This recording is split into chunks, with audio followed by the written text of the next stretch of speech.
Dear brothers and sisters in Christ, it's a pleasure for me to greet every one of you in the name of our Lord and Savior Jesus Christ, who is the brightness of the eternal life. Today is a blessed day because we all have gathered here to hear the word of God by this inspirational program of prayer time through Good News Television. Yes, the word of God is very, very important for man. We are strengthened, we are sanctified by the word of God. We are enlightened by the word of God. We are comforted and we are consoled by the word of God. One Bible scholar tells the Bible is just like a laser. Laser is a one, that is the scientific invention that will be used in medical field, agriculture, navigation, etc. The laser waves will just penetrate everything. Just like that, Hebrews 4:12 tells the word of God is quick, active, powerful, and it is sharper than the double-edged sword. Yes, the Bible, the word of God, can just divide the spirit from the soul. It can penetrate through the heart. So, we have to get the word of God. We have to get the strength of the word of God. We have to get the power of the word of God. Yes, for today's Bible research work, let me take one topic. The topic is enrichment of our life. Enrichment of our life.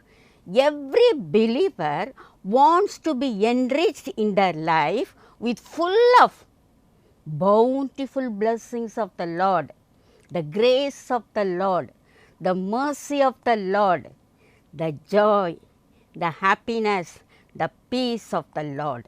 Yes, we need only the enrichment in Jesus Christ.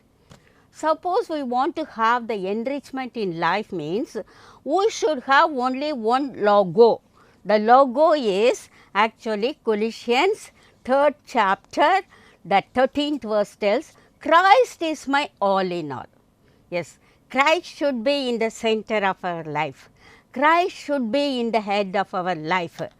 We have to focus our attention to Christ. He should be in every walk of our life, in every field of our life.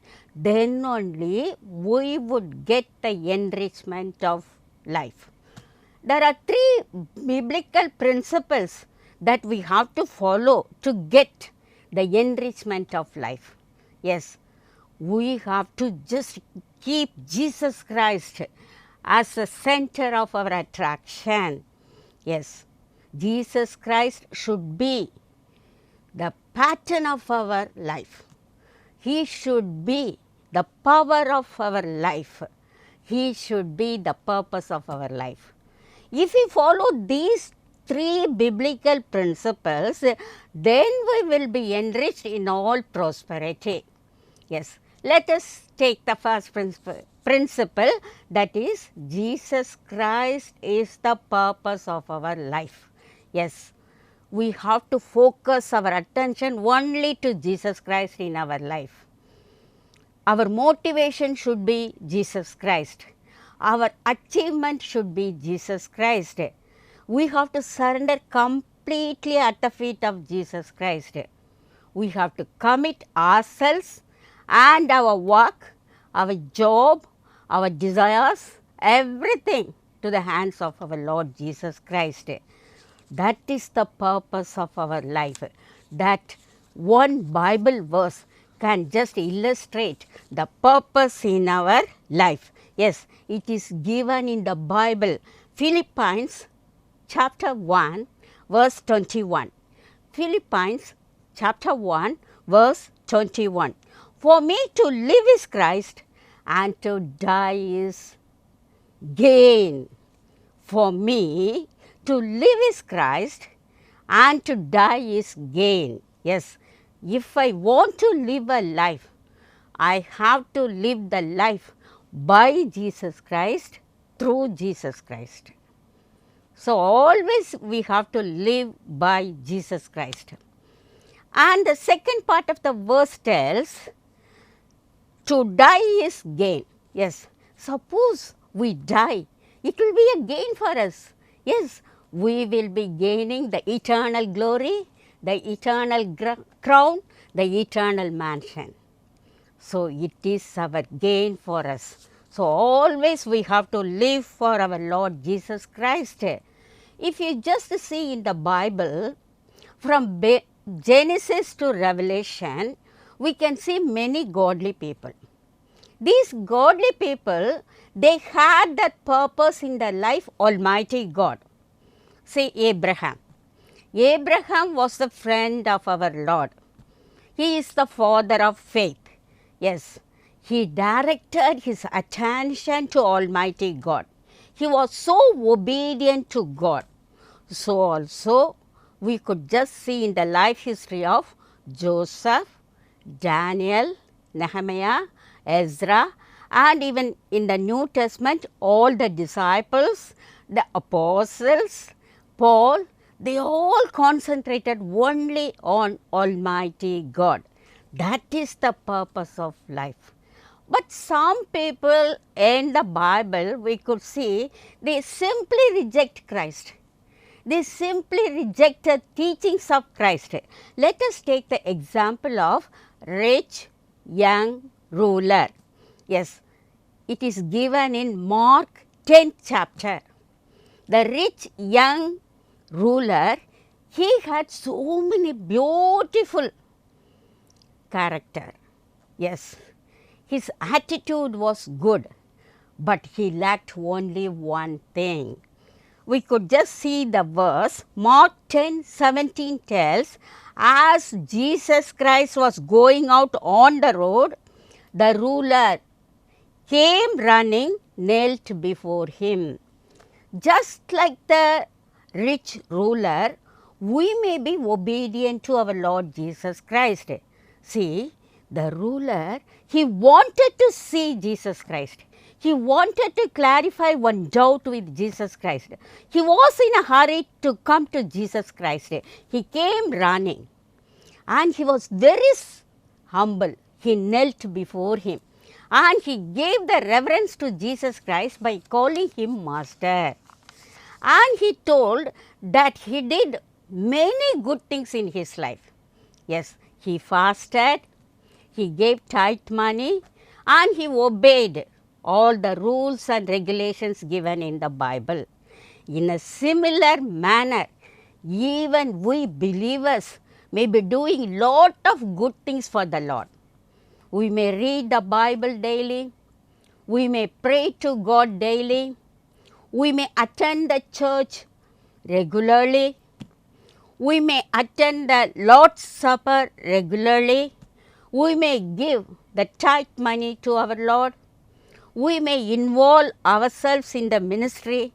All these good things we will do, but sometimes we will be lacking one thing.